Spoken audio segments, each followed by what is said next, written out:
이기지 못하리라. 아멘. 예, 자리에 앉아 주십시오. 모두의 베이직 시리즈 5번째 시간입니다. 그동안 우리는 하나님과 사람 그리고 예수님과 성령님에 대해서 우리가 한 주씩 생각을 해보았습니다. 말씀하신 그대로 되게 하시는 하나님, 그리고 모든 것을 내 자유대로 할 수 있지만 단 하나, 창조하신 하나님 말씀에 순종해야 하는 이 질서 속에서 자유를 갖는 그런 존재로서의 사람인 나, 그리고 완전한 하나님이시면서 동시에 완전한 사람이 되어서 흠없는 제물로 우리를 위해 대신 죽으시고 그 죽음을 자기의 것으로 믿는 모든 사람들을 죄로부터 구원해 주시고 자유를 주시는 예수님, 그리고 우리가 지난 시간 모든 믿는 자들에게 오셔서 그 안에서 진리이신 예수님, 그리고 하나님의 말씀을 믿을 수 있도록 도우시는 우리가 성령님에 대해서 4주 동안 함께 이렇게 이야기를 나누어 보았습니다. 오늘은 주제가 교회입니다.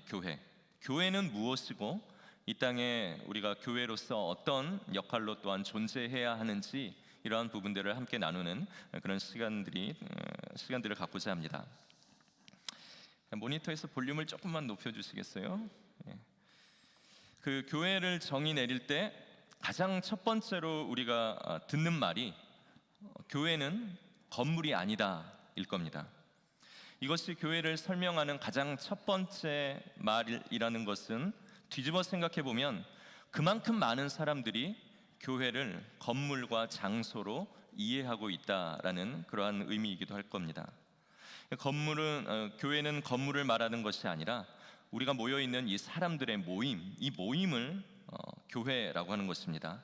그래서 우리가 모임을 갖기 위해서는 장소가 필요한 것이고, 그래서 우리가 이 장소가 함께 모여서 예배를 지금 드리고 있는데, 엄밀하게 말하면 이 건물 자체는 교회가 아니라 예배당이고, 그리고 우리의 모임이 바로 교회라는 것이 이 교회의 중요한 정의입니다. 그래서 이것이 혼동이 되어서 이 건물을 교회로 알면 이 예배당의 신성화가 일어나게 되는 것입니다. 자, 여러분들도 그런 경험이 있으실 텐데요. 제가 어렸을 때 이 설교를 하는 이 교회 강단은 엄청나게 거룩한 영역이었습니다. 그래서 막 목사님들이 아니고 그 누구도 여기에 함부로 올라왔다가는 난리가 납니다. 그래서 애들이 강단에 잘못 올라가고, 교회 처음 오신 분들이 잘 몰라가지고 여기로 지나가는 길인가 한 곳에 올라오면 어떻게 합니까? 권사님들의 레이저가 나오고, 장로님들의 호통이 나오면서 이 빨리 내려오라고 난리가 나는 곳이 바로 이 강단이죠. 그래서 예수님도 허락 없이 올라왔다가는 등짝을 맞고 내려가셔야 하는 약간 그 정도의 거룩한 영역이 바로 이 강단이었습니다. 물론 우리 신앙의 선배들이 하나님께 드리는 예배, 그리고 하나님의 말씀을 너무나도 소중히 여겼기 때문에 그 장소를 귀하게 여기는 것은 너무나도 귀한 마음입니다. 또 언제나 형식이 무너지면 정신도 같이 무너지게 됩니다. 정신은 지키고 우리는 형식은 필요 없다라고 이야기하는 말들이 그럴싸하게 들리지만 그렇지 않죠. 그렇기 때문에 예배당까지도 귀하게 생각하시고 여기신 그 신앙의 유산이 오늘날 한국교회, 그리고 이 이민교회가 여전히 하나님을 존중하고 그분의 말씀에 권위를 갖게 하는 그런 유익을 분명히 우리에게 준 것도 사실입니다. 그러나 우리가 이런 부분을 이해는 하지만 우리가 이 예배당 자체를 신성시 여기고 이것이 교회다라고 생각하면 여러 곳이 우리 신앙의 본질과 또 멀어지고 동떨어지게 될 수 있습니다. 교회는 우리의 모임 자체를 교회라고 하는 것이고, 예수님께서 교회를 향해 이 교회는 내 교회다라고 명령하셨고 말씀하셨을 때 그것은 예수님이 건물을 이야기한 것이 아니라 이 모임의 주인이 바로 나다라고 하는 의미로 이 교회는 내 교회다라고 말씀하신 것입니다. 그래서 교회는 건물이 아니라 모임이라는 것이죠. 자, 그럼 교회가 이 사람들의 모임이 교회인데 어떤 사람들의 모임이 교회인가? 우리가 한 번쯤 들어봤을 법한 그 유머 중에 이런 거 있습니다. 어떤 할아버지가 지하철을 타고 가는데 그 지하철에서 많은 어떤 사람들이 싸우는 거예요. 소리를 지르면서. 그러니까 이 할아버지가 버럭 화를 내면서 뭐라 그럽니까? 왜 여기서 싸워? 여기가 교회인 줄 알아? 라고 했다라는 그런 조크가 있죠. 그만큼 교회 안에서의 어떤 분란이나 싸움들이 세상 사람들의 인식에도 그 머릿속에 가득해 있고, 교회란 도대체 뭐 하는 사람들이 모인 곳인가 하는 의문이 드는 그러한 곳으로 여겨진다라는 것입니다. 그런데 오늘 어떠한 사람들이 모인 곳이 교회인가? 그것이 바로 오늘 읽은 성경의 말씀에 나와 있고, 우리는 거기서 그 답을 찾게 됩니다. 오늘 본문 마태복음 16장의 말씀, 거기에 배경은 먼저 이렇습니다. 예수님께서 12명의 제자를 모두 부르셨습니다. 그리고 가이사랴 빌립보라는 이방인들이 살고 있는 지역으로 모두 같이 예수님이 데리고 떠나게 됩니다. 이 가이사랴 빌립보는 예수님의 활동의 사역의 주 무대였던 갈릴리 지역, 거기서부터 한 40km 정도 북쪽으로 올라가면 있는 너무나도 아름답고 비옥한 곳이 바로 이 가이사랴 빌립보 지역입니다. 원래 이곳은 로마의 황제였던 가이사 아구스도가 헤롯 대왕, 예수님 태어났을 때 예수님을 죽이려고 유아 학살을 명령했던 그 헤롯 왕 있죠? 그 헤롯 대왕에게 선물로 준 곳이 바로 이 지역입니다.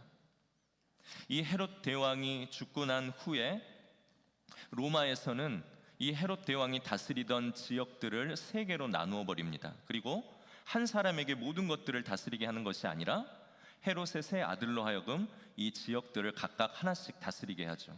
그래서 이 헤롯의 아들은, 이제 어성경이 읽어진 애에서 배우겠지만, 이 헤롯의 아들은 대왕이라고 불리지 않고, 왕이라고 불리지 않고, 그 작은 지역들을 다스리는 분봉왕이라고 불립니다.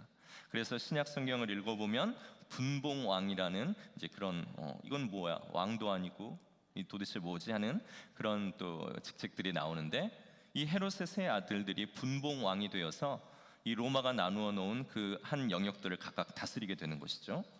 오늘 이 세 아들 중에 빌립이라는 이 왕, 분봉왕, 헤롯의 아들인 이 빌립이 다스렸던 지역이 오늘 이 북쪽 가이사랴 빌립보 지역입니다.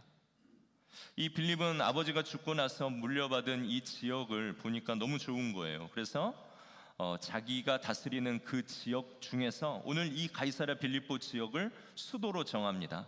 그리고 로마 황제로부터 선물 받은 이 지역, 그리고 이제 자기가 또 로마 황제에게 잘 보이고 싶으니까 그 지역의 이름을 가이사라는 로마 황제의 칭호를 따서 가이사랴라고 이 도시 이름을 바꾸죠. 그리고 그 로마 황제 이름 뒤에 자기의 이름인 빌립을 붙여가지고 가이사랴 빌립보라고 이름을 짓게 됩니다. 그 지역이 바로 오늘 이 가이사랴 빌립보입니다. 그런데 이 로마의 황제의 칭호를 내가 따서 동네 이름을 짓고 싶다라고 해서 마음대로 그렇게 할 수 있는 것은 아니었습니다. 로마 황제의 이 가이사랴라는 칭호를 따서 이름을 붙이려면 그 도시가 적어도 황제의 이름에 어울릴 법한 그런 번영과 규모를 갖추고 있어야 됩니다. 그리고 반드시 그 도시 중심에는 신으로 숭배받는 이 로마 황제를 위한 신전이 지어져 있어야 됩니다. 그리고 이 로마 황제를 위한 신전 또한 그냥 작은 어떤 그런 소규모의 신전이 아니라 로마 황제의 명성에 걸맞는 거대한 신전이 오늘 지어진 도시, 그러니까 번영과 풍요, 인간의 꿈과 성공이 담겨있는 그런 아름다운 도시여야 되고, 그리고 그 도시 중앙에는 신으로 숭배받는 로마 황제의 신전이 엄청난 규모로 서 있어야 오늘 그 도시를 가이사랴라는 칭호를 붙일 수 있게 해주는 겁니다. 오늘 예수님은 12 제자를 데리고 이 가이사랴 빌립보로 오셨습니다. 제자들의 눈이 휘둥그레졌겠죠. 그 총구석에 있다가 오늘 이 황제의 이름을 딴 도시에 오니 어떻겠습니까? 번영과 풍요로움, 인간의 꿈과 성공이 담긴 도시, 그 로마 황제라는 그 꿈을 이루어주는 신적인 존재를 숭배하는 그런 거대한 신전이 있는 그러한 아름다운 도시, 그 앞에서 오늘 초라하게 짝이 없고 성공과는 거리가 먼, 숭배받기를 거부하고 모든 뒤처진 자들의 친구요 그들을 섬기는 자되인 예수님이 오늘 그 앞에 서서 제자들에게 묻는 것입니다. 너희는 나를 누구라 하느냐? 이 아름답고 거대한 번영의 땅, 그리고 숭배받기를 즐겨하는 거대한 신전이 있는 오늘 이곳, 너희들의 마음을 충분히 빼앗고 너희들을 성공의 길로 이끌어줄 수 있는 이 아름다운 번영의 땅에서 오늘 초라하기 그지없는 나를 보고 너희는 나를 누구라고 할 수 있느냐라고 예수님은 묻고 계신 겁니다. 너희 생각에는 내가 누구냐? 다른 사람들이 나를 누구라고 말하기 전에 너희는 나를 누구라고 생각하느냐? 그때 오늘 베드로가 놀라운 대답을 하죠. 그 대답이 오늘 16절 말씀에 있습니다. 우리 16절 말씀을 함께 읽겠습니다. 시몬 베드로가 대답하여 이르되 주는 그리스도시요 살아계신 하나님의 아들이시니이다. 돈과 성공, 권력의 단맛이 사람을 부추기는 그 도시에서 넓고 편안한 길을 제시하는 거대한 로마 신전의 그 앞에서 돈도 내 구원이 아니요, 세상 성공도 내 주인이 아니요, 권력도 내 기쁨이 아니요, 로마 황제가 나의 하나님이 아니요, 오직 내 앞에 계신 예수님, 당신이 내 주인이시고 내 인생의 구원이시고 나를 만족시키는 유일한 분, 내가 섬길 하나님의 아들이십니다. 예수님이 나의 전부이십니다. 라는 이 신앙의 고백을 오늘 베드로가 하고 있는 것입니다. 정말 놀라운 신앙의 고백이지요. 정말 총구석 아무것도 보이지 않는 허름한 곳에서 내가 누구냐라고 물었다라면 이러한 고백이 쉽게 나올 수 있었겠지만, 아무리 생각해도 비교되고 대조되는 그 화려한 곳 앞에서 남루한 그분을 하나님의 아들이요, 이 모든 것들도 나를 만족시켜 줄 수 없고 오직 당신만이 나의 만족이요 구원이 되십니다라고 이야기한다라는 이 신앙의 고백은 참으로 놀라운 고백이요 위대한 고백인 것입니다. 오늘 예수님에 대해서 이렇게 고백하는 베드로의 신앙을 오늘 예수님께서 기뻐하시고 칭찬하십니다. 그리고 이렇게 대답할 수 있는 것은 누가 너에게 알려준 것이 아니라 오직 하나님이 너에게 알게 하신 것이다 라고 그렇게 예수님은 말씀하시고 그 마음 가운데 있는 하나님에 대한 확신을 예수님께서 또한 드러내 주십니다. 그리고 예수님은 이 베드로의 신앙 고백 위에 교회가 생겨날 것이다 라고 말씀하십니다. 오늘 18절의 말씀 우리가 함께 읽겠습니다. 18절 말씀입니다. 또 내가 내게 이르노니 너는 베드로라, 내가 이 반석 위에 내 교회를 세우리니 음부의 권세가 이기지 못하리라. 오늘 이 베드로를 통해서 교회가 생겨난다는 말이 아닙니다. 카톨릭은 이 말씀을 가지고 베드로를 시작으로 교회가 생긴다라고 이야기하면서 베드로가 모든 교회의 첫 번째 교황이 된다라고 이야기하는데, 오늘 이 말씀은 베드로를 통해서 교회가 시작된다는 것이 아니라 오늘 베드로가 예수님께 하신 이 신앙의 고백 위에 이 고백을 하는 사람들로 하여금 모임이 이루어지고 그것이 교회가 되게 하겠다라는 것이 예수님의 뜻인 것이죠. 그래서 교회는 사람들의 모임인데 어떤 사람들의 모임입니까? 예수님을 주님, 나의 주인으로 고백하는 사람들의 모임인 것입니다. 하나님을 거부하면서 지금껏 살아왔던 나의 모든 죄를 용서하시고 그 죄 때문에 내가 받을 형벌을 대신 지시고 십자가에 죽으신 예수님을 내 구원이요, 나를 자유케 하는 자요, 나에게 영원한 생명을 가져다 주시는 분으로 고백하며 믿는 사람들의 모임, 그 예수님이 하나님이 보내신 우리를 위한 구원의 길임을 믿고 그분을 따르는 삶을 살기로 결단하는 사람들의 모임, 오늘 그 사람들의 모임이 교회라는 것입니다.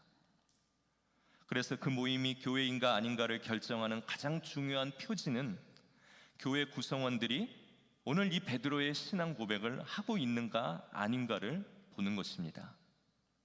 오늘 이곳에 모인 저희 모두가 예수님은 그리스도시요 살아계신 하나님의 아들이십니다라는 그 신앙의 고백을 하나님과 사람들 앞에서 한다라면 오늘 우리의 모임은 예수님이 원하시고 이루시려고 했던 교회가 되겠지만, 오늘 우리의 모임은 우리끼리는 즐거우나 우리의 주인은 하나님도 아니고 나의 구원은 예수가 아니라 세상이요라고 외친다라면, 그런 사람들이 오늘 이 교회의 대다수라면 오늘 이곳은 교회가 아니라 그냥 친교회 단체로 끝날 수밖에 없다라는 것입니다.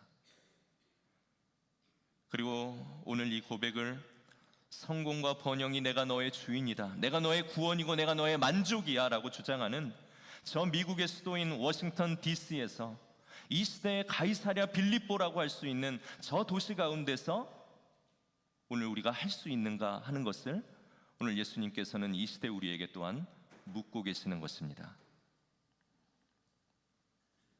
오늘 저 도시, 우리가 일하는 그 직장, 사업터, 그 삶의 영역 가운데에서도 돈이 내 주인이 아니고 이 땅의 성공이 나를 만족시키는 것이 아니고 오직 내가 열심히 살아가며 성공을 위해 또한 돈을 위해 또 가정의 평안과 안정을 위해 일하고 있지만 나와 내 가정과 내 삶의 모든 주인과 인도자는 예수 그리스도이신가라는 것을 묻고 고백할 수 있는가 하는 것을 오늘 이 말씀이 우리에게 또한 던지는 질문 된다라는 것입니다. 여러분, 우리의 주인, 우리의 구원, 우리의 꿈은 무엇이며 누구입니까?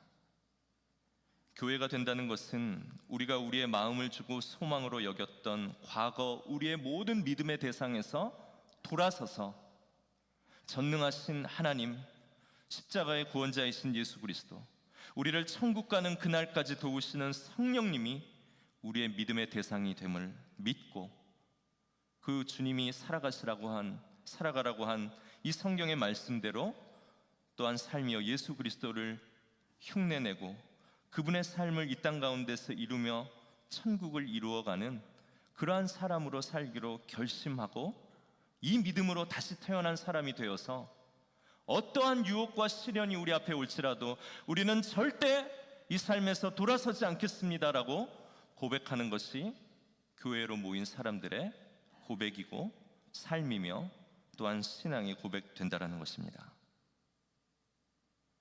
예수님은 이 믿음의 신앙으로 살아가는 사람들에게 오늘 한 가지 약속을 주십니다. 그것은 바로 18절 후반절에 나오는데요, 18절 후반절에 이렇게 말씀합니다. 음부의 권세가 이기지 못하리라. 음부의 권세가 이기지 못하리라. 내가 내 교회를 이 신앙의 고백 위에 세우겠는데, 즉 이러한 신앙의 고백을 가진 사람들을 모아서 교회를 이루겠는데 이 교회는 음부의 권세가 이기지 못할 것이다 라는 약속을 해주고 계십니다. 음부의 권세가 이기지 못한다는 이 말은 원어의 직역대로 조금 터프하게, 러프하게 번역을 해보면 지옥의 문이 교회를 압도하지 못한다라는 그런 의미입니다. 지옥의 문이 교회를 압도하지 못한다. 예수님을 향한 이 신앙 고백으로 모인 교회 구성원인 우리 모두에게는 지옥으로 들어가는 그 문이 그 앞에서 힘을 잃게 된다라는 그 약속의 말씀을 예수님이 오늘 교회 가운데 주신다라는 것입니다. 이 땅에서 교회로 사는 것이 가이사랴 빌립보 앞에 선 예수님처럼 초라하고 외로운 길 같고 아무런 힘도 없는 그런 정말 실패한 자들의 삶과 같고 길 같으나, 오늘 이 길은 그런 능력 없는 길이 아니라 지옥의 문이 힘을 쓸 수 없는, 지옥의 문이 이 모임에 있는 모든 사람들을 지옥으로 집어삼키려 할 때 유월절 어린 양의 피가 칠해진 그 집을 죽음의 권세가 넘어갔던 것처럼 예수 그리스도의 보혈을 믿는 이 교회 앞에서는 지옥의 문이 결코 그 힘을 잃고 교회와 우리를 압도하지 못한다라는 것을 오늘 예수님께서는 우리에게 약속해주고 계시는 것입니다. 이것이 구원에 대한 보증이고 이미 결과가 정해진 우리의 미래입니다. 그래서 이미 결과를 알고 있는 싸움을 우리가 싸우며 이 시대를 살아가고 있기 때문에 이 땅에서 무엇이 있고 없고 때문에 우리가 감사하고 좌절하는 것이 아니라 오늘 우리에게 영원한 승리가 있고 그 승리가 우리의 것임을 알기 때문에 오늘 이 땅을 살아가면서 승리자로 기쁨과 만족을 누리며 주님 안에서 살아가는 공동체가 바로 교회 된다라는 것입니다. 여러분, 무엇을 망설이십니까? 예수님을 내 인생의 주인, 내게 영원한 생명을 주시는 분으로 받아들이시고 이제는 그 분을 믿으실 수 있기를 바랍니다. 이제 더 이상 워싱턴 DC의 권세와 성공에 우리의 신앙을 고백하지 마시고 마침내 우리를 구원하실 수 있는 영원한 창조자요 심판자이신 구원자 예수님께 당신이 내 인생의 주인이시오 나의 구원이십니다라는 이 신앙의 고백을 주저없이 드릴 수 있는 오늘 이곳에 있는 모든 분들 되기를, 성령님께서 또한 그렇게 우리의 마음 가운데 감동을 주셔서 그러한 변화와 결단을 결심하시기를 간절히 소망합니다. 여러분, 인생이 길지 않습니다. 내일 우리는 우리의 생명을 장담할 수가 없습니다. 더 이상 무엇이 맞고 무엇이 옳은지 머뭇거릴 시간이 없다는 것입니다. 이제 예수님을 믿고 그분의 삶을 따라 하나님의 나라를 이 땅 가운데 이루어가는 그 우리에게 맡겨진 아름다운 목적대로 살아가다가 주님이 믿는 자들에게, 교회에게 약속하신 그 하나님의 나라에 우리가 이제 옮겨가는 것, 그것이 바로 하나님이 우리에게 주신 우리 인생의 삶이고 우리에게 약속하신 영원한 생명이라는 것입니다. 오늘 이곳에 앉아 계신 모든 분들이 오늘 주님 앞에 이 신앙을 고백하고 더 이상 머뭇거리고 주저하지 마시고 능히 자기가 창조한 모든 피조물들을 능히 구원하시고 인도하실 수 있는 그 하나님께 우리의 모든 삶을 맡기고 그분을 따르실 수 있는 베드로와 같은 신앙의 고백을 할 수 있는 저희 모두가 되기를 간절히 소망합니다. 교회는 이 신앙의 고백을 새롭게 하며 또 예수님을 몰랐는데 이제 그분을 따르기로 결심하고 내가 그분의 제자가 되겠습니다, 하나님의 자녀가 되겠습니다, 내가 교회가 되겠습니다라고 결단하는 사람들을 위해, 또 내가 이미 그렇게 결단해서 이제 그 주님을 열심히 따라가고 그 주님의 말씀을 살아가는 사람이 되겠습니다라고 고백한 사람들을 위해서 교회는 두 가지 방법으로 그들을 돕고 있습니다. 교회가 베푸는 거룩한 예식, 그래서 그것을 성례라고 부르는데요, 이 두 가지는 바로 세례와 침례 그리고 성찬입니다. 먼저 세례와 침례는 어떻게 교회가 돕습니까? 그전에는 예수님을 주인으로 고백하지 않고 그분을 향해 신앙의 고백을 할 수 없는 사람이었는데 이제 내 믿음이 바뀌었습니다. 내 믿음의 대상이 이제 더 이상 세상과 로마의 황제가 아니라 주님이십니다. 이제 나는 예수님이 내 믿음의 대상이시고 예수님의 뜻대로 살도록 나는 다시 태어나고 싶습니다, 그리고 나는 교회의 일원이 되고 싶습니다 하는 분들에게 교회가 베푸는 것이 바로 세례이고 성찬입니다. 세례이고 침례입니다. 그래서 이 세례와 침례는 비밀 의식이 아닙니다. 예수님을 믿으면 죽을 수밖에 없는 그런 아주 지하 교회에서는 어쩔 수 없이 세례를, 침례를 비밀처럼 드릴 수밖에 없지만 오늘 이 세례와 침례는 비밀 의식이 아니고 우리 모든 교회가 보는 앞에서 하는 그러한 예식입니다. 이제 나의 믿음이 바뀌었습니다. 그동안 나의 과거를 아셨던 분들에게 내가 내 믿음을 고백합니다. 내가 여러분처럼 교회가 되어 살고 싶습니다. 내 믿음을 하나님과 여러분들 앞에서 보이니 여러분들의 교회로 나를 받아들여 주시고, 내가 그러나 이제 시작합니다. 그렇기 때문에 내가 힘들고 어려워서 과거의 모습으로 다시 돌아가려고 할 때에 오늘 교회인 여러분들이 나를 도와주셔서 이 길에서 나를 떠나지 않도록 붙잡아 주시고 나를 격려해 주십시오 라고 하는 결단의 예식이 바로 세례이고 침례라는 것입니다. 그래서 오늘 여러분들께 도전하기는, 아직 세례와 침례를 받지 않으신 분들이 있다라면 우리 교회가 이제 크리스마스 성탄절 전주에 세례를 준비하고 있습니다. 침례를 준비하고 있습니다. 여러분들의 신앙을 하나님과 교회 앞에서 공포하시고 이제 내가 교회로 살겠습니다, 주님 안에서 다시 태어난 자로 그렇게 한번 살아보겠습니다, 나를 도와주십시오 하는 이 세례를, 침례를 받으실 수 있기를 바랍니다. 그리고 모두 다 드러나는 교회로 살아갈 수 있는 그런 교회의 일원이 되시기를 여러분 도전하니, 아직 세례를 받지 않으신 분들, 침례를 받지 않으신 분들은 고민하시고 이 시간들을 위해 기도하시면서 결단하실 수 있기를 바랍니다. 그리고 오늘 교회가 또한 돕는 또 다른 방법 하나는 바로 성찬입니다. 이 세례와 침례가 이제 교회가 되겠다라고 하신 분들을 돕는 예식이라면 오늘 이 성찬은 내가 교회입니다, 예수님을 따라가는 사람입니다, 그분의 제자입니다, 그분을 향해 믿음의 신앙 고백을 하고 있는 사람입니다 라고 고백하는 이미 교회가 된 사람을 돕는 것이 또한 성찬입니다. 예수님은 믿음의 고백을 베드로가 드렸을 때 그때 예수님이 이제 무엇을 하실 것인가 베드로에게 알려주십니다. 신앙의 고백을 예수님께 드린 공동체, 드린 사람에게 예수님은 자기의 뜻이 무언가를 밝히 보이셨다라는 것입니다. 그래서 예수님께서 앞으로 하실 일들을 말씀해 주시고 베드로에게 그렇게 하셨던 것처럼 오늘 교회가 된 우리들에게 예수님께서는 우리가 어떠한 사명을 가지고 살아야 할지, 어떠한 일을 하면서 다시 오실 예수님을 기다려야 할지를 우리에게 밝히 보여주시고 가르치시는 것입니다. 그래서 예수님께서는 십자가에 못 박히시기 전에 제자들과 함께 최후의 만찬을 가지셨죠. 그리고 그 제자들에게 어떻게 살아가야 할지, 교회로 어떠한 모습으로 이 땅에 존재해야 될지, 그리고 어떠한 모습으로 살면서 다시 오실 예수님을 기다려야 할지를 당부하셨습니다. 그리고 고린도전서 11장에 이 세례의 의미를 바울이 이야기하면서 무엇이라고 합니까? 이 성찬의 의미를 이야기하면서 이 성찬은 예수님이 하신 말씀과 그분의 삶을 기념하는 것이라고 이야기합니다. 그래서 그 떡과 잔을 마시면서 예수님이 그 마지막 날 제자들에게 당부하셨던 것을 우리가 다시 한번 기억하고 그 일을 끝까지 할 사람들이 누구인가를 서로 확인하고 그 일을 예수님 오실 때까지 우리가 해나가자 하고 결심하고 결단하는 시간이 우리가 성찬을 받는 시간이라는 것입니다. 그래서 교회에서 주면서 자 뜯으세요 하니까 뜯고, 자 먹으세요 하니까 먹고 하는 그러한 시간이 단순한 어떤 교제의 시간이 성찬이 아닙니다.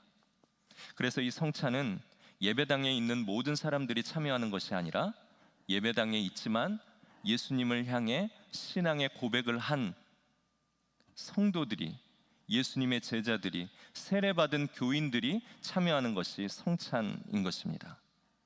그래서 우리가 함께 교회가 되었으니 이 교회에게 예수님께서 무엇을 당부하셨는지를 우리가 성찬을 받으면서 서로 기억하고, 또 나 혼자는 그 일을 감당할 수 없으니 오늘 교회가 되어 살아가는 이 일을 누가 제자로서 함께 감당해야 하는지를 서로를 보면서 확인하고, 그리고 그 예수님의 말씀과 당부를 기억하면서 예수님이 마지막 만찬에서 제자들에게 하셨던 것처럼 오늘 그 만찬을 재현하면서 함께 예수님을 그 자리에 모시고 그분을 기억하고 기념하는 것이 성찬이라는 것이죠.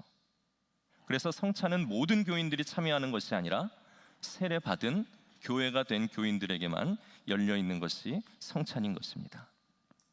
그래서 우리가 다시 한번 세례와 침례를 받지 않으신 분들은 우리 삶에 대해, 그리고 마지막 다가오는 우리의 죽음과 그 이후의 삶에 대해 진지하게 고민하시며 이제 나의 믿음의 대상이 이 땅의 누군가가 아니라 예수님 되신다라는 것을 고백하며 세례와 침례를 받으시고, 세례와 침례를 받고 예수의 뒤를 따르며 살기로 결단하신 분들은 그 삶을 늘 잊지 않도록 우리와 함께 주신 우리의 동료들과 함께 성찬을 통해 예수님을 늘 기억하며 살 수 있도록 교회는 이 성찬과 세례, 침례 이 두 가지 거룩한 예식을 함께 도우며 교회가 되게 하는 것입니다. 그리고 마지막으로 이 말씀만 드리고 오늘 모든 것들을 정리합니다. 여러분, 우리가 믿음의 고백을 드립니다. 주님은 살아계신 하나님이십니다. 나의 구원자이십니다. 다시 오실 분이십니다.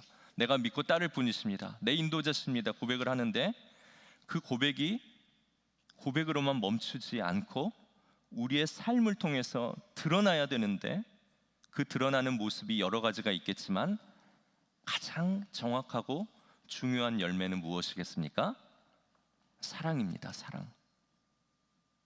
우리가 백날 입으로 신앙의 고백을 하지만 우리의 삶의 모습에서 사랑이 없다라면 오늘 그가 참으로 예수님을 믿고 있는가를 모든 사람들이 의심하게 될 것입니다. 모든 분들이 예수님에 대해서 진정한 신앙의 고백을 드린다면 사랑이신 그분을 닮아 그 사랑을 서로에게 보여줄 수 있는 존재들이 되어야 하겠지요. 그래서 교회는 이 땅에 존재하면 교회를 통해 사랑이 흘러가야 하는 것이고, 교회가 된 한 사람이 직장으로, 사업터로, 세상으로 나가면 그 사람을 통해 하나님이 이 세상을 이처럼 사랑하신 그 사랑이 또한 나타나야 할 것입니다. 그런데 오늘 우리는 어떻습니까? 교회 안에 있어도 외롭다고 이야기합니다. 교회 안에 있어도 어느 틈에 들어갈 수 없는 그런 벽을 느낀다고 합니다. 사랑이 그런 것입니까? 그런 것 아니죠. 신앙의 고백은 그럴싸하게 하지만 여전히 우리를 통해서 누군가가 벽을 느끼고 함께 친구가 되지 못하는 그런 차가움을 느낀다라면 분명히 우리의 열매 부분에 무언가 문제가 있는 것이고, 또한 그런 문제는 결국 우리의 신앙의 고백이 참인가를 들여다보게 하는 것입니다. 우리의 교회가 참된 예수님 앞에서의 신앙 고백을 갖고, 그리고 우리의 교회가 무엇보다 사랑이 많은 교회가 되었으면 좋겠습니다. 누구도 예수님을 알지 못한 상태에서 이 교회에 들어오신 분들도 많이 있습니다. 그러나 그들이 설교를 통해서 변화될 수 없고 어떤 가르침을 통해서 변화될 수 없다라면 하나님은 분명히 사랑을 통해서 그 사람을 변화시킬 것입니다. 그리고 하나님의 말씀을 드디어 알고 깨닫게 되는 길로 그를 인도하실 것입니다. 그렇기 때문에 우리 성도 한 사람 한 사람은 너무나도 중요한 존재이고 사랑을 보여주고 전하는 그리스도의 참된 도구들 되는 것입니다. 그래서 우리 교회가 사랑의 모습을 서로 보여주면서 누구도 이 교회 안에서는 소외감을 느끼지 않고 벽을 느끼지 않고 이 교회에 오래되었든지 이제 오셨든지 누구나 하나의 예수 그리스도를 믿는 그 이유만으로 형제요 자매가 되는 그런 아름다운 공동체가 우리 교회가 되어야 할 것입니다. 제가 아무리 설교를 잘하고 열심히 하고 해도 사랑이 없는 그러한 사람이라면 여러분들 어떻게 평가하시겠습니까?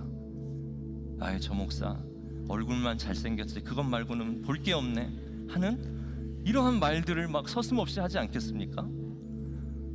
그냥 비웃으시라고 한 얘기이기 때문에 여러분들 비웃으셔야 됩니다. 여기서 진짜 그래 이러면 제가 민망해지고요.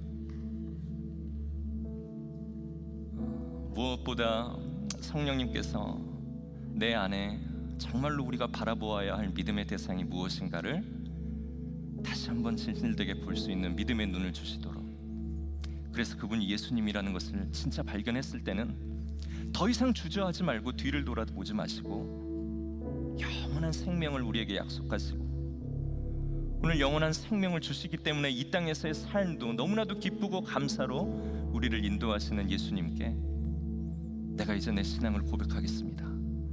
주님이 나의 전부이십니다. 내 영혼을 책임지실 수 있는 분이십니다 라고 고백하며 그 신앙 고백이 진짜라는 사랑의 열매로 우리가 예수님의 제자 되었다라는 것을 증명하며 살아가는 복으로서의 삶을 살아가야 하지 않겠습니까? 오늘 그 삶으로 오늘 주님이 우리를 초청하고 계시는 것입니다. 더 이상 머뭇거리지 마시고 교회를 위해 또한 교회가 되실 수 있는 저와 여러분들의 삶이 되시도록 우리가 더 기도하고 또한 더 그 삶을 살 수 있도록 노력하고 또한 그 삶을 알지 못하는 사람들에게 좋으신 하나님을 사랑으로 보여줄 수 있는 저와 여러분들의 귀한 또한 주간의 삶이 되기를 간절히 소망합니다. 이 시간 우리 함께 찬양하겠습니다. 우리 가능하신 분들 우리 자리에서 일어나셔서요, 다리가 아프시거나 불편하시면 앉아 계셔도 괜찮습니다.